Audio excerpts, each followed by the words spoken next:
ಉತ್ತರ ಕರ್ನಾಟಕದ ಏನ್ ಸಮಸ್ಯೆಗಳಿದ್ವು, ಅಲ್ಲಿ ಏನ್ ಹೇಳಿಕೆಯನ್ನು ಕೊಟ್ಟಿದ್ರು, ಈ ಉತ್ತರ ಕರ್ನಾಟಕದಲ್ಲಿ ಆಗ್ಬೇಕಾಗಿರೋ ಕೆಲಸ ಏನು ಅನ್ನೋದನ್ನ ನಾವು ನೋಡೋದಾದ್ರೆ, ಇಲ್ಲಿ ಬೆಳಗಾವಿಯಲ್ಲಿ ನಾವು ನೋಡಿದ್ರಪ್ಪ ಅಂದ್ರೆ, ಬೆಳಗಾವಿಯನ್ನ ವಿಭಜಿಸಿ ಗೋಕಾಕ್ ಮತ್ತು ಚಿಕ್ಕೋಡಿಯನ್ನ ಕೇಂದ್ರವಾಗಿಟ್ಕೊಂಡು ಮತ್ತೆ 2 ಜಿಲ್ಲೆಗಳನ್ನ ರಚಿಸಬೇಕು ಅಂತ ದಶಕಗಳಿಂದ ಕೂಗಿದೆ. ಆದ್ರೆ ಆ ಕೂಗಿಗೆ ಇನ್ನೂ ಯಾವುದೇ ಸರ್ಕಾರ ಯಾವುದೇ ಒಂದು ಸ್ಪಂದನೆ ಕೊಟ್ಟಿಲ್ಲ. ಅದು ಕೂಡ ಹೋರಾಟ ಇನ್ನೂ ಮುಂದುವರೆದಿದೆ. ಕಲ್ಯಾಣ ಕರ್ನಾಟಕ ಅಭಿವೃದ್ಧಿ ಮಂಡಳಿ ಮಾದರಿಯಲ್ಲಿಯೇ ಕಿತ್ತೂರು ಅಭಿವೃದ್ಧಿ ಮಂಡಳಿ ಮಾಡಲಾಗುವುದು ಅಂತ ಹಿಂದಿನ ಬಿಜೆಪಿ ಸರ್ಕಾರ ಘೋಷಣೆ ಮಾಡಿತ್ತು. ಆದ್ರೆ ಕಾಂಗ್ರೆಸ್ ಸರ್ಕಾರ ಬೇಡಿಕೆಯನ್ನ ಈಡೇರಿಸಿಲ್ಲ ಇನ್ನುವರೆಗಾದ್ರು. ಮತ್ತೆ ಹಿಂದಿನ ಸರ್ಕಾರ ಬೆಳಗಾವಿಯಲ್ಲಿ ಜಿಲ್ಲೆಯ 14 ಏತ ನೀರಾವರಿಗಳಿಗೆ ಅನುಮೋದನೆ ನೀಡಿ 5,000 ಕೋಟಿ ರೂಪಾಯಿ ಅನುದಾನವನ್ನ ಒದಗಿಸಿತ್ತು. ಈಗಿರ್ತಕ್ಕಂಥ ಹಾಲಿ ಸರ್ಕಾರ ಏನ್ ಮಾಡುತ್ತೆ ಬಂದ್ಮೇಲೆ ಯಾವುದೇ ಏತ ನೀರಾವರಿಗೆ ಹಣ ನೀಡಿಲ್ಲ. ಮತ್ತೆ ಗೋಕಾಕ್ ಜಲಪಾತವನ್ನ ಜೋಗದ ಮಾದರಿಯಲ್ಲಿ, ಜೋಗ ಜಲಪಾತ ಏನಿದೆಯಲ್ಲ ಅದರ ಮಾದರಿಯಲ್ಲಿ ಅಂತಾರಾಷ್ಟ್ರೀಯ ಪ್ರವಾಸಿ ತಾಣವನ್ನಾಗಿ ಮಾಡಬೇಕಂತ ಕೂಗು ದಶಕಗಳಿಂದಿದೆ. ಅದು ಕೂಡ ಹಾಗೆ ಇದೆ. ಬೆಳಗಾವಿ ಜಿಲ್ಲೆಯ ಅಥಣಿ, ರಾಯಬಾಗ, ಕಾಗವಾಡ ಹಾಗೂ ನೆರೆಯ ವಿಜಾಪುರ, ಬಾಗಲಕೋಟೆ ಜಿಲ್ಲೆಗಳಲ್ಲಿ ಅಪಾರ ಪ್ರಮಾಣದ ದ್ರಾಕ್ಷಿ ಬೆಳೆಯಲಾಗುತ್ತೆ. ಇದರಲ್ಲಿ 80% ದ್ರಾಕ್ಷಿಯನ್ನ ಒಣಗಿಸಿ ಮಾರಾಟ ಮಾಡಲಾಗುತ್ತೆ. 20% ಮಾತ್ರ ಸ್ಥಳೀಯ ಮಾರುಕಟ್ಟೆಯಲ್ಲಿ ಲಭ್ಯವಿರುತ್ತೆ. ಆದ್ರೆ ದ್ರಾಕ್ಷಿ ಶೀತಲೀಕರಣ ಘಟಕ ನಿರ್ಮಾಣ ಮಾಡುವುದು ಹಾಗೂ ರಫ್ತು ಮಾಡಲು ಕಾರ್ಗೋ ವಿಮಾನ ಮಾಡಬೇಕು ಎಂಬ ಬೇಡಿಕೆ ಅದು ಇನ್ನೂ ಈಡೇರಿಲ್ಲ. ಇನ್ನು ಧಾರವಾಡದ ಒಂದು ವಿಷಯಕ್ಕೆ ಬರೋದಾದ್ರೆ, ಇವೆಲ್ಲ ಏನಿದೆಲ್ಲ ಇವೆಲ್ಲ ಈ ಉತ್ತರ ಕರ್ನಾಟಕ ಭಾಗದಲ್ಲಿ ಇರ್ತಕ್ಕಂಥ ಜಿಲ್ಲೆಗಳು, ಈ ಜಿಲ್ಲೆಗಳ ಸಮಸ್ಯೆಗಳನ್ನ ನಾನು ಹೇಳ್ತಾ ಇದ್ದೀನಿ. ಇನ್ನು ಧಾರವಾಡದಲ್ಲಿ ನೋಡಿ, ಧಾರವಾಡದ ವಿಶ್ವವಿದ್ಯಾಲಯಗಳಲ್ಲಿ ಉತ್ತರ ಕರ್ನಾಟಕ ಭಾಗದ ವಿದ್ಯಾರ್ಥಿಗಳು ವಿವಿಧ ಕೋರ್ಸ್ಗಳನ್ನ ಮಾಡ್ತಾ ಇದ್ದಾರೆ. ಹಾಸ್ಟೆಲ್ಗಳ ಕೊರತೆಯಿಂದ ಬಹಳಷ್ಟು ವಿದ್ಯಾರ್ಥಿಗಳು PG ಬಾಡಿಗೆ ಕೊಠಡಿ ಅವಲಂಬಿಸಬೇಕಾದಂತಹ ಸ್ಥಿತಿ ಇದೆ. ಇವರಿಗೆ ಸರಿಯಾದ ಒಂದು ವ್ಯವಸ್ಥೆಯನ್ನ ಕಲ್ಪಿಸಿ ಕೊಟ್ಟಿಲ್ಲ ಸರ್ಕಾರ ಇನ್ನುವರೆಗಾದ್ರೂ. ಧಾರವಾಡಕ್ಕೆ ಪ್ರತ್ಯೇಕ ಪಾಲಿಕೆ ಘೋಷಣೆ ಮಾಡಬೇಕು, ಆದ್ರೆ ಈವರೆಗೂ ಅಂತಿಮ ಅಧಿಸೂಚನೆ ಪ್ರಕಟವಾಗಿಲ್ಲ. ಧಾರವಾಡಕ್ಕೆ ವರ್ತುಲ ರಸ್ತೆ ನಿರ್ಮಾಣ ಪ್ರಸ್ತಾಪ ಆಗಿತ್ತು, ಆದ್ರೂ ಕೂಡ ಇನ್ನೂ ಆಗಿಲ್ಲ. ಮಹದಾಯಿ ಯೋಜನೆ ನೆನೆಗುದು ಬಿದ್ದುಬಿಟ್ಟಿದೆ. ಅದಾ ಕ್ಯಾನ್ಸರ್ ರೋಗಿಗಳ ಚಿಕಿತ್ಸೆಗಾಗಿ ಹುಬ್ಬಳ್ಳಿಯಲ್ಲಿ ಪ್ರಾದೇಶಿಕ ಕ್ಯಾನ್ಸರ್ ಕೇಂದ್ರ ಸ್ಥಾಪನೆಗೆ KMC ಆಸ್ಪತ್ರೆಯಿಂದ ಸರ್ಕಾರಕ್ಕೆ ಪ್ರಸ್ತಾಪ ಸಲ್ಲಿಸಲಾಗಿತ್ತು, ಅದು ಕೂಡ ಅನುಮೋದನೆ ಆಗಿಲ್ಲ. ನಂತರ ಧಾರವಾಡ ಜಿಲ್ಲೆಯ ನರಗುಂದದಲ್ಲಿ ಜವಳಿ ಪಾರ್ಕ್ ನಿರ್ಮಿಸುವುದಾಗಿ 2007ರ ಬಜೆಟ್ ನಲ್ಲಿ ಘೋಷಣೆ ಮಾಡಲಾಗಿತ್ತು. ಈವರೆಗೂ ಅದು ಕಾರ್ಯಗತವಾಗಿಲ್ಲ. ಉತ್ತರ ಕರ್ನಾಟಕ ಭಾಗದ ಜನಪದ ಕಲೆಗಳನ್ನ ಉಳಿಸಿ ಬೆಳೆಸಲು ಹುಬ್ಬಳ್ಳಿಯ ನೃಪತುಂಗ ಬೆಟ್ಟದ ಸಮೀಪದ ಅಧ್ಯಾಪಕ ನಗರದಲ್ಲಿ ನಿರ್ಮಿಸಲಾಗಿರ್ತಕ್ಕಂತಹ ಜನಪದ ಜಗತ್ತು ಕಾಮಗಾರಿಗೆ 14 ವರ್ಷಗಳಿಂದ ಏನು ಜನಪದ ಜಗತ್ತು ಅಂತ ನಿರ್ಮಾಣ ಮಾಡಲಾಗಿತ್ತು. ಉತ್ತರ ಕರ್ನಾಟಕದ ಭಾಗದಲ್ಲಿರ್ತಕ್ಕಂತಹ ಜನಪದ ಕಲೆಗಳನ್ನ ಉಳಿಸಿ ಬೆಳೆಸಿಗೋಸ್ಕರ ಅದನ್ನ ಜನಪದ ಜಗತ್ತು ಅಂತ ಕಟ್ಟಡವನ್ನ ನಿರ್ಮಾಣ ಮಾಡಲಾಗಿತ್ತು. ಅದು 14 ವರ್ಷಗಳಿಂದ ಇನ್ನೂ ಹಾಗೆ ಇದೆ, ಅದು ಇನ್ನೂ ನಿರ್ಮಾಣ ಹಂತದಲ್ಲಿದೆ. ಯಾಕಪ್ಪ ಅಂದ್ರೆ ಸರ್ಕಾರದ ನಿರ್ಲಕ್ಷ್ಯ. ಇನ್ನು ಬಳ್ಳಾರಿ ಅಂತ ಒಂದು ವಿಷಯಕ್ಕೆ ಬರೋದಾದ್ರೆ, ಬಳ್ಳಾರಿಯಲ್ಲಿ ವ್ಯಾಪಕವಾಗಿ ಮೆಣಸಿನಕಾಯಿ ಬೆಳಿತಾರೆ. ಇಲ್ಲಿ ಆ ಮೆಣಸಿನಕಾಯಿ ಬೆಳಿತಿದ್ರು ಕೂಡ ಅಲ್ಲಿ ಸರಿಯಾದ ಮಾರುಕಟ್ಟೆ ಇಲ್ಲ. ಮೆಣಸಿನಕಾಯಿನ ತಂದು ಮಾರಾಟ ಮಾಡೋದಕ್ಕೆ ಸರಿಯಾದ ಮಾರುಕಟ್ಟೆ ಇಲ್ಲ. ಸಂಡೂರಿನಲ್ಲಿ ಮೈನಿಂಗ್ ಕಾಲೇಜ್ ಆರಂಭಿಸುವುದಾಗಿ ಅವತ್ತಿನ ಸರ್ಕಾರ ಹೇಳಿತ್ತು. ಈವರೆಗಾದ್ರೂ ಯಾವುದೇ ಸರ್ಕಾರ ಕ್ರಮ ಕೈಗೊಂಡಿಲ್ಲ. ಇನ್ನು ವಿಜಯನಗರ ಜಿಲ್ಲೆಯಲ್ಲಿ ಬರೋದಾದರೆ 750 ಹಾಸಿಗೆ ಇರುವ ಒಂದು ಜಿಲ್ಲಾ ಆಸ್ಪತ್ರೆ ನಾವು ಕಟ್ತೀವಿ ಅಂತ ಒಂದು ಹೇಳಿಕೆ ನೀಡಿದ್ದು, ಅದು ಇವತ್ತಿಗೂ ಕೂಡ ವಿಜಯನಗರ ಜಿಲ್ಲೆಯಲ್ಲಿ ಹಾಗೆ ಉಳಿದಿದೆ. ಇನ್ನು ರಾಜ್ಯದಲ್ಲಿ ಇರುವಂತ ದೇವದಾಸಿಯರ ಜಿಲ್ಲೆ ಇದು ವಿಜಯನಗರ ಜಿಲ್ಲೆ. ಅಂದ್ರೆ ರಾಜ್ಯದಲ್ಲಿ ಅತಿಯಾಗಿ ದೇವದಾಸಿಯರಿರುವ ಜಿಲ್ಲೆ ಇದು ವಿಜಯನಗರ. ಅದಕ್ಕೆ ಅಪೌಷ್ಟಿಕತೆ ಸಮಸ್ಯೆ ಇಲ್ಲಿನ ಮಕ್ಕಳ ಕಾಡಕತೈತಿ. ಅದಕ್ಕೆ ಸದ್ಯ ಜಿಲ್ಲೆಯಲ್ಲಿ 580 ಅಪೌಷ್ಟಿಕ ಮಕ್ಕಳಿರುವುದು ಗುರುತಿಸಲಾಗಿದೆ. ಅದಕ್ಕೆ ಸುಮಾರು 100 ಅಂಗನವಾಡಿಗಳಿಗೆ ಸ್ವಂತ ಕಟ್ಟಡ ಇಲ್ಲ ಈ ಜಿಲ್ಲೆಯಲ್ಲಿ. ಅಂಗನವಾಡಿ ಕೂಡ ಸ್ವಂತ ಕಟ್ಟಡ ಇಲ್ಲ. ಶಾಲಾ ಕಟ್ಟಡಗಳ ಸ್ಥಿತಿಯು ಅಷ್ಟೇ ಆಗಿ ಉಳ್ಕೊಂಡಿದೆ. ಅದಕ್ಕೆ ಈ ವಿಜಯನಗರ ಜಿಲ್ಲೆಯಲ್ಲಿ ಕೂಡ ಯಾವುದೇ ಕೆಲಸ ಸರ್ಕಾರದಿಂದ ಲಭಿಸಿಲ್ಲ. ಇನ್ನು ನೋಡಿ, ಹಂಪಿ ಕನ್ನಡ ವಿಶ್ವವಿದ್ಯಾಲಯ ಭಾಷಾ ಅಭಿವೃದ್ಧಿ ಮತ್ತು ಸಂಶೋಧನೆಗಾಗಿ ಸ್ಥಾಪನೆ ಆಗಿರ್ತಕ್ಕಂತಹ ದೇಶದ ಏಕೈಕ ವಿಶ್ವವಿದ್ಯಾಲಯ ಹಂಪಿ ವಿಶ್ವವಿದ್ಯಾಲಯ. ವಿಶ್ವವಿದ್ಯಾಲಯ ಹಂಪಿ ಕನ್ನಡ ವಿಶ್ವವಿದ್ಯಾಲಯ. ಇಲ್ಲಿ ಬೋಧಕರಿಲ್ಲ ಮತ್ತು ಅನುದಾನದ ಕೊರತೆಯಿಂದಾಗಿ ಸಂಶೋಧನೆ ಆಯ್ತು ಅಥವಾ ಭಾಷಾ ಅಭಿವೃದ್ಧಿ ಆಯ್ತು, ಅದು ಇನ್ನೂ ಕೂಡ ನೆನೆಗುದಿಗೆ ಬಿದ್ದಿದೆ ಅಂತ ಹೇಳ್ಬೋದು. ಇನ್ನ ವಿಜಯಪುರ ಜಿಲ್ಲೆಗೆ ಬರೋದಾದ್ರಪ್ಪ ಅಂದ್ರೆ ಇಲ್ಲಿನ ಶಾಸಕರೇ ಆದಂತಹ MB ಪಾಟೀಲ್ ರವರು ಬೃಹತ್ ಕೈಗಾರಿಕಾ ಸಚಿವರಾಗಿದ್ರು ಕೂಡ ಇದುವರೆಗೂ ಒಂದೇ ಒಂದು ಕೈಗಾರಿಕೆಯನ್ನ ಆರಂಭಿಸಿಲ್ಲ. ಎಂತ ಮೈಸೂರು ಸ್ಯಾಂಡಲ್ ಸೋಪ್ ಘಟಕ ಸ್ಥಾಪನೆ ಮಾಡ್ತೀವಿ ಎಂದು ಘೋಷಣೆ ಮಾಡಿದ್ರು ಆ ಒಂದು ಎಲೆಕ್ಷನ್ ಟೈಮ್ ಅಲ್ಲಿ. ಬೃಹತ್ ಕೈಗಾರಿಕಾ ಸಚಿವರು ಇವರು ಯಾರು ನಮ್ಮ ವಿಜಯಪುರ ಜಿಲ್ಲೆಯವರಾದಂತ MB ಪಾಟೀಲ್ ಹೌದು. ಇದ್ರೂ ಕೂಡ ಸತತ ಸಿದ್ದರಾಮಯ್ಯ ಸರ್ಕಾರದಲ್ಲಿ ಸಚಿವರಾಗಿಯೇ ಮುನ್ನುಗ್ತಾ ಇದ್ದಾರೆ. ಇವತ್ತಿಗೂ ಕೂಡ ಒಂದು ಉತ್ತರ ಕರ್ನಾಟಕದಲ್ಲಿ ಒಂದು ಕೈಗಾರಿಕೆ ಸ್ಥಾಪನೆ ಮಾಡಿಲ್ಲ. ಎಂತ ಒಂದು ದುಸ್ಥಿತಿ ನೋಡು. ಮೈಸೂರು ಸ್ಯಾಂಡಲ್ ರೀತಿಯಲ್ಲೇ ಒಂದು ನಮ್ಮ ವಿಜಯಪುರ ಜಿಲ್ಲೆಯಲ್ಲಿ ಒಂದು ಘಟಕವನ್ನ ಸ್ಥಾಪನೆ ಮಾಡಲಾಗುವುದಂತ ಘೋಷಣೆ ಮಾಡಿದ್ರು ಅವರು. ಇನ್ನುವರೆಗೂ ಯಾವುದೇ ಅಡಿಗಲ್ಲನ್ನು ಕೂಡ ಹಾಕಿಲ್ಲ. ಮತ್ತೆ ವಿಜಯಪುರದಲ್ಲಿ ಸರ್ಕಾರಿ ವೈದ್ಯಕೀಯ ವಿಶ್ವವಿದ್ಯಾಲಯ ಆರಂಭಿಸಬೇಕು, ಉದ್ದೇಶಿತ ಖಾಸಗಿ ಸಹಭಾಗಿತ್ವ ಕೈ ಬಿಡಬೇಕು ಎಂದು ಆಗ್ರಹಿಸಿ ವಿವಿಧ ವಿದ್ಯಾರ್ಥಿಗಳು, ದಲಿತ ಪರ, ಮಹಿಳಾ, ರೈತ ಪರ, ರಾಜಕೀಯ ಪಕ್ಷಗಳು, ವಿವಿಧ ಸಂಘಟನೆಗಳು ಒಗ್ಗೂಡಿ 3 ತಿಂಗಳವರೆಗೂ ಅನಿರ್ದಿಷ್ಟವರೆಗೂ ಧರಣಿ ನಡೆಸ್ತಾ ಇದ್ದಾರೆ. ಅವರಿಗೆ ಯಾವುದೇ ರೀತಿಯಾದಂತ ಸ್ಪಂದನೆ ಕೊಟ್ಟಿಲ್ಲ. ನಮ್ಮ ವಿಜಯಪುರದಲ್ಲಿ ವಿಜಯಪುರ ವಿಮಾನ ನಿಲ್ದಾಣ ಕಾಮಗಾರಿ ಬಹುತೇಕ ಪೂರ್ಣಗೊಂಡಿದ್ರು ಅದನ್ನ ಆರಂಭಿಸಿಲ್ಲ, ಅದನ್ನ ಉದ್ಘಾಟನೆ ಮಾಡಿ ಅಲ್ಲಿಂದ ವಿಮಾನ ಹಾರಾಟ ಮಾಡಿಲ್ಲ. ನೋಡಿ ಎಂತ ಪರಿಸ್ಥಿತಿ ನಮ್ಮ ಕರ್ನಾಟಕದಲ್ಲಿ. ಉತ್ತರ ಕರ್ನಾಟಕ ಧೋರಣೆ ತೋರ್ತಾ ಇದ್ದಾರೆ ಅಂತ. ನೀವು ಎಲ್ಲಿವರೆಗೂ ನೀವು ಉತ್ತರ ಕರ್ನಾಟಕದ ಜನರನ್ನ, ಉತ್ತರ ಕರ್ನಾಟಕದ ಭಾಗವನ್ನ ನೀವು ಎಲ್ಲಿವರೆಗೂ ನಿರ್ಲಕ್ಷ್ಯ ಮಾಡ್ತೀರಿ ಅಲ್ಲಿವರೆಗೂ ನಮ್ಮ ರಾಜ್ಯದ ಅಭಿವೃದ್ಧಿ ಕನಸಾಗಿ ಉಳಿಯುತ್ತೆ. ನೆಕ್ಸ್ಟ್ ವಿಜಯಪುರದ ಇಟ್ಟಂಗಿ ಹಾಳದಲ್ಲಿ ಸಾರ್ವಜನಿಕ ಖಾಸಗಿ ಸಹಭಾಗಿತ್ವದಲ್ಲಿ ಫುಡ್ ಪಾರ್ಕ್ ಸ್ಥಾಪನೆ ಮಾಡಬೇಕು ಅಂತೇಳಿ ಅವಾಗೆ ಅನ್ಕೊಂಡಿದ್ರು. ಅದು ಕೂಡ ಸ್ಥಾಪನೆ ಆಗಿಲ್ಲ. ಇನ್ನು ಗದಗ ಜಿಲ್ಲೆಗೆ ಬರ್ಬೇಕಾದ್ರೆ ಬಂದ್ರ ಕಪ್ಪತ್ತು ಗುಡ್ಡವನ್ನ ಪ್ರವಾಸೋದ್ಯಮ ಕೇಂದ್ರವನ್ನಾಗಿ ಅಭಿವೃದ್ಧಿ ಪಡಿಸುವಂತೆ ಜನರ ಕೂಗಿಗೆ ಇನ್ನೂ ಬಂದಿಲ್ಲ. ಆ ಕಪ್ಪತ್ತು ಗುಡ್ಡದಲ್ಲಿ ಬಂಗಾರ ಐತಿ ಅಂತೇಳಿ ಹೇಳಿದ್ರು. ಅದು ಒಂದು ಪ್ರವಾಸಿ ತಾಣವನ್ನಾಗಿ ಮಾಡಬೇಕು ಅಂತ ಅಲ್ಲಿನ ಭಾಗದ ಜನರು ಬಹಳಷ್ಟು ವರ್ಷದಿಂದ ಅದನ್ನೊಂದು ಪ್ರವಾಸೋದ್ಯಮ ಕೇಂದ್ರವನ್ನಾಗಿ ರೂಪಿಸಬೇಕು ಅಂತೇಳಿ ಜನರು ಹೋರಾಟ ಮಾಡ್ತಾ ಇದ್ರು. ಅದಕ್ಕೆ ಸರ್ಕಾರ ಸ್ಪಂದನೆ ಮಾಡಿಲ್ಲ. ಉತ್ತರ ಕರ್ನಾಟಕದ ಧೋರಣೆಯಲ್ಲಿ ಗದಗ ಜಿಲ್ಲೆಗೆ ಬರ್ಬೇಕಾದ್ರೆ ಒಂದು ಕಪ್ಪತ್ತ ಗುಡ್ಡವನ್ನ ಪ್ರವಾಸೋದ್ಯಮ ಕೇಂದ್ರವನ್ನಾಗಿ ಮಾಡ್ತೀವಂತ ಸರ್ಕಾರದವ್ರು ಹೇಳಿದ್ರು. ಅದು ಕೂಡ ಇನ್ನು ಗದಗ ಜಿಲ್ಲೆಯವರಿಗೆ ಬಲ ಬಂದಿಲ್ಲ.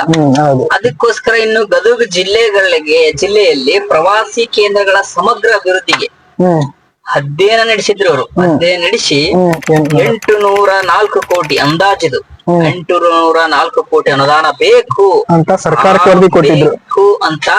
ಅಷ್ಟು ಕೊಟ್ರೆ ಮಾತ್ರ ಇಲ್ಲಿ ಗದಗ ಜಿಲ್ಲೆಯಲ್ಲಿ ಪ್ರವಾಸಿ ಕೇಂದ್ರಗಳ ಅಭಿವೃದ್ಧಿಗೆ ಒಂದು ನಿಲುವು ಸಿಗುತ್ತೆ ಅಂತ ಹೇಳಿದ್ರು. ಅದಕ್ಕೂ ಕೂಡ ಸರ್ಕಾರಕ್ಕೆ ವರದಿ ಕೊಟ್ಟರ ಆ ಸರ್ಕಾರವನ್ನು ಏನು ಮಾಡಕ್ಕಾಗಿಲ್ಲ. ಆದ್ರೂ ಕೂಡ ಈವರೆಗೂ ಕೂಡ ಯಾವುದೇ ಹಣ ಬಿಡುಗಡೆ ಮಾಡಿಲ್ಲ. ಇನ್ನ ಗದಗ ಜಿಲ್ಲೆ ನಗರದಾಗ 24x7 ಗದಗು ಮತ್ತು ಬೆಟಗೇರಿ ಹೊಳಿ ನಗರಗಳವು, ಬೇರೆ ಎಲ್ಲ ಬೆಟಗೇರಿ ಬೇರೆ ಎಲ್ಲ. ಅದರೊಳಗ 24x7 ಕುಡಿಯುವ ನೀರಿನ ಯೋಜನೆ ಲೋಕಾರ್ಪಣೆಗೊಂಡು ಹಲವು ವರ್ಷಗಳು ಕಳೆದವು. ಇನ್ನೂ ಕೂಡ ಒಂದನಿ ನೀರ್ ಸಿಗ್ತಾ ಇಲ್ಲ. ಮಳೆಗಾಲದಲ್ಲೂ ನೀರು ತಪ್ಪಾರ ಎದುರಾಗತೈತಿ. ಬರ್ತಾ ಬರ್ತಾ ಬರ್ತಾ ಕೂಡ ಮಳೆಗಾಲದಲ್ಲಿ ಕೂಡ ನೀರಿಲ್ಲ ಅಂತ ದುಸ್ಥಿತಿಗೆ ಗದಗ ಜಿಲ್ಲೆ ಉದಾಹರಣೆಯಾಗಿದೆ. ಇನ್ನು ಗದಗಿನಲ್ಲಿ ಬೆಳಗಾವಿ, ಧಾರವಾಡ, ಬಾಗಲಕೋಟೆ ಸೇರಿದಂತೆ 4 ಜಿಲ್ಲೆಗೆ, ನಾವು ಕೂಡ ಬಾಗಲಕೋಟೆ ಜಿಲ್ಲೆದವರು, ಅದಕ್ಕೋಸ್ಕರ 11 ತಾಲೂಕುಗಳಲ್ಲಿ ಹರಿಯುತ್ತಿರುವ ಮಲಪ್ರಭಾ ನದಿಗೆ ಗದಗ, ಬೆಳಗಾವಿ, ಧಾರವಾಡ ಮತ್ತು 4 ಜಿಲ್ಲೆಗಳಲ್ಲಿ ಹರಿಯುತ್ತಿರುವ ಮಲಪ್ರಭಾ ನದಿ, ಮಹಾದಾಯಿ ನದಿ, ಕಳಸಾ ಬಂಡಾರಿ ನಾಲೆಗಳನ್ನ ಜೋಡಿಸಿ ಈ ಭಾಗದ ಜಮೀನುಗಳಿಗೆ ನೀರಾವರಿ ರೂಪಿಸುವ ಯೋಜನೆ ಇನ್ನೂ ಪೂರ್ಣಗೊಂಡಿಲ್ಲ. ದಶಕಗಳಿಂದನೇ ಹೇಳ್ಕೊಂತ ಬಂದಾರ ಇಲ್ಲಿ ಗದಗ ಜಿಲ್ಲೆದಾಗ. ಅದನ್ನ ಮಹಾದಾಯಿ ನದಿನಿ, ಅದನ್ನ ಕಳಸಾ ಬಂಡಾರಿ ಯೋಜನೆ ಒಳಗ ಅದನ್ನ ಜೋಡಿಸಿ ನಾವು ನೀರಾವರಿಯನ್ನ ಜಮೀನುಗಳಿಗೆ ಬಿಡ್ತೀವಿ ಅಂತ ಹೇಳ್ಕೊಂತ ಬಂದ್ರೆ ಅದು ಕೂಡ ನಿರ್ವಹಣೆ ಆಗಿಲ್ಲ. ಇನ್ನು ನಮ್ಮ ಜಿಲ್ಲೆ ಅಂದ್ರೆ ಬಾಗಲಕೋಟೆ ಜಿಲ್ಲೆ, ಆ ಜಿಲ್ಲೆಯಲ್ಲಿ ಇರುವಂತ ಸಮಸ್ಯೆಗಳನ್ನ ನಿಮಗೆ ನಾವು ಪ್ರಸ್ತಾಪ ಮಾಡ್ತೀವಿ. 1964ರಾಗ ಆರಂಭಗೊಂಡ ಕೃಷ್ಣಾ ಮೇಲ್ದಂಡೆ ಯೋಜನೆ 6 ದಶಕ ಕಳೆದರೂ ಪೂರ್ಣಗೊಂಡಿಲ್ಲ. ಶಬಾಷ್. ಅಂದ್ರೆ 60 ವರ್ಷ ಆಯ್ತು. 60 ವರ್ಷ ಆದ್ರೂ ಕೂಡ ಇನ್ನ ಪೂರ್ಣಗೊಂಡಿಲ್ಲ. ಇಂಥ ಪರಿಸ್ಥಿತಿಗೆ ನಮ್ಮ ಬಾಗಲಕೋಟೆ ಜಿಲ್ಲೆ ಉದಾಹರಣೆ ಆಗಿದೆ. ಅದಕ್ಕೋಸ್ಕರ ಇದು ಏನಪ್ಪಾ ಅಂದ್ರೆ ವಿಜಯಪುರ, ಕಲಬುರಗಿ, ರಾಯಚೂರು, ಯಾದಗಿರಿ, ಕೊಪ್ಪಳ, ಬಾಗಲಕೋಟೆ ಈ ಹಲವು ಜಿಲ್ಲೆಗಳ 12.14 ಹೆಕ್ಟೇರ್ ಪ್ರದೇಶಕ್ಕೆ ನೀರಾವರಿ ಒದಗಿಸುವ ಬೃಹತ್ 12.4 ಲಕ್ಷ ಹೆಕ್ಟೇರ್ 12.14 ಹೆಕ್ಟೇರ್ ಪ್ರದೇಶಕ್ಕೆ ನೀರಾವರಿ ಒದಗಿಸುವ ಬೃಹತ್ ಯೋಜನೆ ಇತ್ತಿದು. ಈ ಯೋಜನೆ ಪೂರ್ಣಗೊಂಡಿದ್ರ ಇದೆಷ್ಟು 5 ತಾಲೂಕು: ಬಿಜಾಪುರ, ಕಲಬುರ್ಗಿ, ರಾಯಚೂರು, ಯಾದಗಿರಿ, ಕೊಪ್ಪಳ ಮತ್ತು ಬಾಗಲಕೋಟೆ 6 ಜಿಲ್ಲೆಗೆ ಸಂಬಂಧಪಟ್ಟಿದ್ದಂತ ಯೋಜನೆ ಇದು. ಕೃಷ್ಣಾ ಮೇಲ್ದಂಡೆ ಯೋಜನೆ. ಆ ಯೋಜನೆಯನ್ನು ಇಲ್ಲಿ ತಯಾರು ಮಾಡಿದ್ರೆ 6 ಜಿಲ್ಲೆಗೆ ಸಂಬಂಧಪಟ್ಟ ಯೋಜನೆ ಆಗಿತ್ತಿದು. ಇದನ್ನ ಮಾಡ್ಬಿಟ್ಟಿದ್ರೆ 6 ಜಿಲ್ಲೆಯವ್ರ ಮನಸ್ಸು ಗೆಲ್ತಿದ್ರು ಇವರು. ಅದಕ್ಕೋಸ್ಕರ ಇದು ಕೂಡ ಪೂರ್ಣಗೊಂಡಿಲ್ಲ. ಇನ್ನು ಮೊದಲ ಹಾಗೂ ಎರಡನೇ ಹಂತದಲ್ಲಿ ಈಗಾಗಲೇ 6.12 ಲಕ್ಷ ಹೆಕ್ಟರ್ಗೆ ನೀರು ಒದಗಿಸಲಾಗಿದೆ. ಇನ್ನೂ 6 ಲಕ್ಷ ನೀರು ಒದಗಿಸುವ 3ನೇ ಹಂತದ ಕಾಮಗಾರಿ ಆಗಬೇಕಿದೆ ಇಲ್ಲಿ ಬಾಗಲಕೋಟೆದಲ್ಲಿ. ಇಂಥ ಪರಿಸ್ಥಿತಿ ಒಳಗೆ ಬಾಗಲಕೋಟೆ ಜಿಲ್ಲೆಯಲ್ಲಿ ಹಿಂದುಳಿದಿದೆ ಪರಿಸ್ಥಿತಿ. ಇನ್ನು ಹಾವೇರಿ ಜಿಲ್ಲೆಯಲ್ಲಿ ಬರ್ಬೇಕಾದ್ರೆ ಅಖಂಡ ಧಾರವಾಡ ಜಿಲ್ಲೆಯಿಂದ ವಿಭಜನೆಗೊಂಡು ಹೊಸ ಜಿಲ್ಲೆಯಾಗಿ 28 ವರ್ಷವಾದರೂ ಹಾವೇರಿ ನಗರಕ್ಕೆ ಕುಡಿಯುವ ನೀರಿನ ವ್ಯವಸ್ಥೆ ಇಲ್ಲ. ಇಂಥ ಪರಿಸ್ಥಿತಿ ನಮ್ಮ ಉತ್ತರ ಕರ್ನಾಟಕದಲ್ಲಿ ತಾಂಡವಾಡುತ್ತಿದೆ. ವರದಾ, ತುಂಗಭದ್ರಾ 28 ವರ್ಷ ಇದು ಫಸ್ಟ್ ಧಾರವಾಡ ಜಿಲ್ಲೆಗೆ ಸಂಬಂಧಪಟ್ಟಿದ್ದು. 28 ವರ್ಷ ಆತಿದ್ರು ಒಂದು ಪ್ರತ್ಯೇಕ ಜಿಲ್ಲೆಯಾಗಿ. ಇವತ್ತಿನವರೆಗೂ ಕುಡಿಯುವ ನೀರಿನ ಸಮಸ್ಯೆ ತಾಂಡವಾಡಕತ್ತಿದೆ. ಅಂದ್ರೆ ನಮ್ಮ ಉತ್ತರ ಕರ್ನಾಟಕದ ಶಾಸಕರು, ಸಚಿವರು ಏನ್ ಮಾಡಕತ್ತೀರಿ ನೀವು? ಎಲ್ಲಿ ನೀವು ದಕ್ಷಿಣ ಕರ್ನಾಟಕದಲ್ಲಿ ಇದ್ದು ಅವ್ರು ಹೋಗಿ ಬರ್ತಾ ನೀವು ಶ್ರೀಮಂತರಾಗಿ ನೀವು ಮಕ್ಕಳನ್ನ ನಿಮ್ಮ ಶ್ರೀಮಂತಿಕೆಯಲ್ಲಿ ಬೆಳೆಸಿ ನೀವು ಚೆನ್ನಾಗಿದ್ರೆ ಸಾಕ? ರೈತರ ಮಕ್ಕಳು ಪರಿಸ್ಥಿತಿನ ಅರ್ಥ ಮಾಡ್ಕೊಂಡು ನಮ್ಮ ಜಿಲ್ಲೆಗೆ ಸೇರ್ಬೇಕಾದಂತ ಪರಿಸ್ಥಿತಿನ ಒಗ್ಗಟ್ಟಿನಿಂದ ಹೋರಾಡ್ರಿ ಅಂತ ಮತ್ತೊಮ್ಮೆ ಹೇಳ್ತಾ, ಹಾವೇರಿ ಜಿಲ್ಲೆಯಲ್ಲಿ ಈ ಪರಿಸ್ಥಿತಿ ನಿರ್ಮಾಣ ಆಗಿದೆ. ವರದಾ, ತುಂಗಭದ್ರಾ ನದಿ, ವರದಾ ನದಿ ಹರಿದಿರುವ ಜಿಲ್ಲೆ ಇದು.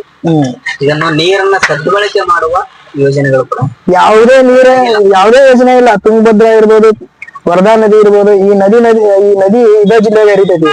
ಈ ಜಿಲ್ಲೆಯಲ್ಲಿ ಇರ್ತಕ್ಕಂತ ನೀರನ್ನ ಸದ್ಬಳಕೆ ಮಾಡ್ತಕ್ಕಂತಹ ಯಾವುದೇ ಯೋಜನೆ ಇನ್ನೂವರೆಗಾಗಿ ಆಗಿಲ್ಲ. ಶಿಗ್ಗಾವಿ ತಾಲೂಕು ಅಂದ್ರೆ ಹಾವೇರಿ ಜಿಲ್ಲಾ ಶಿಗ್ಗಾವಿ ತಾಲೂಕು ಗೋಟಗೋಡಿಯಲ್ಲಿ ಅಂದ್ರೆ ಊರಿದು ಗೋಟಗೋಡಿಯಲ್ಲಿ ವಿಶ್ವದ ಏಕೈಕ ಜಾನಪದ ವಿಶ್ವವಿದ್ಯಾಲಯ ದೇಶದಾಗ ಇರಂತ ಜಾನಪದ ವಿಶ್ವವಿದ್ಯಾಲಯ ಎಲ್ಲಿ ಇಲ್ಲ. ಹಾವೇರಿ ಜಿಲ್ಲೆಯ ಗೊಟಗೋಡಿಯಲ್ಲಿದೆ. ಅದಕ್ಕೆ ಹಾವೇರಿಯಲ್ಲಿ ನೂತನವಾಗಿ ಹಾವೇರಿ ವಿಶ್ವವಿದ್ಯಾಲಯ ಸ್ಥಾಪಿಸಬೇಕಾಗಿದೆ. ಇಲ್ಲಿ ನೂತನವಾಗಿ ಒಂದು ಸ್ಥಾಪನೆಗೆ ಒಂದು ಬೇಡಿಕೆಯನ್ನು ಯಾವಾಗೂ ಕೂಡ ಕೇಳ್ಕೊಂತ ಬಂದಿದ್ದಾರೆ. ಆದ್ರೂ ಕೂಡ 2 ವಿದ್ಯಾಲಯಗಳಿಗೂ ಅನುದಾನ ಕೊಟ್ಟಿಲ್ಲ. ಅದಕ್ಕ ಹಾವೇರಿ ಮತ್ತು ರಾಣೆಬೆನ್ನೂರು, ಹಿರೇಕೇರೂರು, ಬ್ಯಾಡಗಿ, ರಟ್ಟಿಹಳ್ಳಿ, ಶಿಗ್ಗಾವಿ ಮತ್ತು ಸವಣೂರು ತಾಲೂಕಿನಲ್ಲಿ ಸಾಕಷ್ಟು ಹಿಂದುಳಿವೆ. ಇನ್ನು ಹಲವು ಹಾವೇರಿ ಜಿಲ್ಲೆಯಲ್ಲೇ ಬರುವಂತ ಹಲವು ತಾಲೂಕುಗಳು ಅದಕ್ಕೆ ಇವು ಕೂಡ ಹಿಂದುಳಿದಿವೆ. ಅದು ಒಂದೊಂದ ಪ್ರಸ್ತಾಪ ಮಾಡ್ಕೊಂತ ಹೋದ್ರೆ ಹಾವೇರಿ ಜಿಲ್ಲಾ ಬಹಳ ಹಿಂದುಳಿದಿದೆ. ಎಲ್ಲಾ ತಾಲೂಕುಗಳ ಸಮಗ್ರ ಅಭಿವೃದ್ಧಿಗೆ ಹೊಸ ಯೋಜನೆಗಳ ಅಗತ್ಯವಿರುವುದಾಗಿ ಜನರು ಒತ್ತಾಯಿಕೊಂಡು ಹೇಳ್ಕೊಂತ ಬಂದರೂ ಕೂಡ ಹಾವೇರಿ ಜಿಲ್ಲೆಯನ್ನ ಕಡೆಗಣನೆ ಮಾಡ್ತಾ ಇದ್ದಾರೆ. ಕಲಬುರ್ಗಿ ಅಂದ್ರೆ ಗುಲ್ಬರ್ಗ, ಇದನ್ನ ತೊಗರಿಯ ನಾಡು ಅಂತ ಕರೀತಾರೆ. ಕಲಬುರ್ಗಿ ಜಿಲ್ಲೆಯಲ್ಲಿ ಅತ್ಯಂತ ಏರಿಕೆಯಾಗಿ ಬೆಳೆಯುವ ತೊಗರಿಯನ್ನು ಏರಿಕೆಯಾಗಿ ಬೆಳೆಯುವ ನಾಡು ಅಂದ್ರೆ ತೊಗರಿ ನಾಡು. ಅದು ಕಲಬುರ್ಗಿ. ಶ್ರೀ ಶರಣಬಸವೇಶ್ವರ ಅವರು ಸಾಕ್ಷಾತ್ ಶ್ರೀ ಶರಣಬಸವೇಶ್ವರ ನಿಲ್ಲಿಸಿದ್ದಾರೆ. ಇಲ್ಲಿ ಜಿಲ್ಲೆಯ ಬಹುತೇಕ ನೀರಾವರಿ ಯೋಜನೆಗಳು ಕೂಡ ವಿಫಲ ಆಗಿವೆ. ಇಲ್ಲಿ ಹಲವು ವರ್ಷಗಳಿಂದ ಬೇಡಿಕೆ ಇಟ್ಟಂತಹ ನೀರಾವರಿ ಯೋಜನೆ ಕೂಡ ಇಲ್ಲಿ ಯಾವುದೇ ತರ ಇದನ್ನ ಕಂಡಿಲ್ಲ. ಅಫ್ಜಲ್ಪುರ ತಾಲೂಕಿನ ಸೊನ್ನ ಭೀಮಾ ಬ್ಯಾರೇಜ್ ಮತ್ತು ಚಿಂಚೋಳಿ ತಾಲೂಕಿನ ನಾಗರಾಳ್ ಚಂದ್ರಪಳ್ಳಿ ಜಲಾಶಯದ ನೀರು ಹರಿಸುವ ವಿತರಣಾ ಜಾಲವನ್ನು ಬಲಪಡಿಸಲು ಅನುದಾನ ಅಗತ್ಯ ಇದೆ. ದುಡ್ಡಿನ ಅವಶ್ಯಕತೆ ಬಹಳ ಇದೆ. ಅದಕ್ಕೆ ಕಲಬುರಗಿ ತಾಲೂಕಿನ ವನ್ನಕಿರಣಗಿ ಬಳಿ PM ಮಿತ್ರ ಯೋಜನೆ ಅಡಿಯಲ್ಲಿ ಆರಂಭಿಸುವ ಉದ್ದೇಶವಿರುವ ಜವಳಿ ಪಾರ್ಕ್ ಅನುಷ್ಠಾನ ಮಾಡಲು ಅನುದಾನಕ್ಕಾಗಿ ಕೇಂದ್ರದ ಮೇಲೆ ಒತ್ತಡ ಏರಬೇಕಾಗಿದೆ.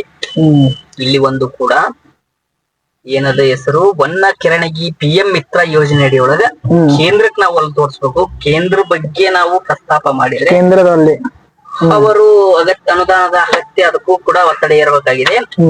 ಇನ್ನ ಹೊಸದಾಗಿ ರಚನೆಯಾದ ಶಬಾದ್, ಕಾಳಗಿ, ಕಮಲಾಪುರ, ಯಡ್ರಾಮಿ ತಾಲೂಕುಗಳಲ್ಲಿ ತಾಲೂಕು ಆಸ್ಪತ್ರೆಗಳು ಮಂಜೂರು ಮಾಡಬೇಕೆಂಬುದು ಇಲ್ಲಿನ ಜನರ ಆಗ್ರಹ. ಇವತ್ತಿಗೂ ಕೂಡ ತಾಲೂಕು ಆಸ್ಪತ್ರೆ ಒಂದು ಇಲ್ಲ ಆ ತಾಲೂಕಿನ. ಹೊಸದಾಗಿ ರಚನೆಯಾದಂತಹ ಶಹಾಬಾದ್, ಕಾಳಗಿ ಮತ್ತು ಕಮಲಾಪುರ ಹಾಗೂ ಯಡ್ರಾಮಿ ತಾಲೂಕುಗಳಿಗೆ ಹೀಗೆ ರಚನೆಯಾಗಿದೆ. ತಾಲೂಕು ಆಸ್ಪತ್ರೆಗಳನ್ನ ಮಂಜೂರು ಮಾಡ್ಬೇಕಂತ ಅಲ್ಲಿನ ಜನರು ತುಂಬಾ ವರ್ಷಗಳಿಂದ ಆಗ್ರಹ ಮಾಡಕತ್ತಾರ.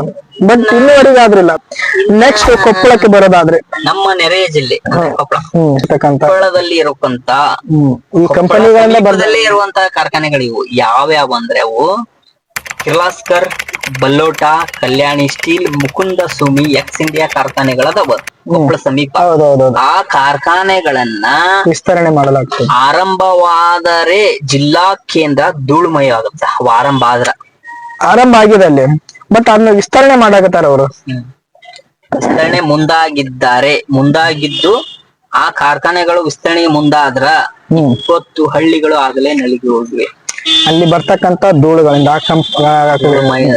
ಹಿಡ್ಕೊಂಡು ಕೊಪ್ಪಳ ತಾಲೂಕಿನ 20 ಹಳ್ಳಿಗಳು ನಲಿಗಿದ್ದೆವು. ಅದೇ ಪರಿಸ್ಥಿತಿ ಮೊನ್ನೆ ನಮ್ಮ ಕೊಪ್ಪಳದ ಅಜ್ಜರು ಕೂಡ ಒಂದು ಹೋರಾಟ ಮಾಡಿದ್ರು, ತಿಂಗಳಿಂದ ಹೋರಾಟ ಮಾಡಿದ್ರು, ಕೂಡ ಮಾತಾಡಿದ್ರು.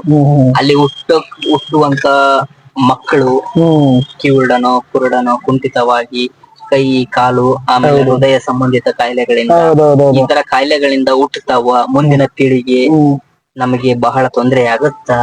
ಇಂತ ಕಾರ್ಖಾನೆಗಳನ್ನ ಕೊಪ್ಪಳದಿಂದ ಸಮೀಪ ಇದ್ದ ಕಾರಣಕ್ಕೆ ಅವನೆಲ್ಲೋ ತಗೊಂಡೋಗಿ ಹಾಕಿ ಈ ಕೊಪ್ಪಳ ನಗರವನ್ನ ಚೆನ್ನಾಗಿರ್ಲಿ, ಇಲ್ಲಿ ನಮ್ಮ ವಾತಾವರಣವನ್ನು ಬೆಳೆಸಿ ಈ ಭವಿಷ್ಯದ ಮಕ್ಕಳನ್ನು ನಾವು ಚೆನ್ನಾಗಿ ನೋಡ್ಕೊಳ್ಬೇಕಾದ ನಮ್ಮ ಆದ್ಯ ಕರ್ತವ್ಯ ಇದೆ ಅಂತ ಕೊಪ್ಪಳದ ಅಜ್ಜವರು ಕಣ್ಣೀರ್ ಹಾಕಿದ್ರು.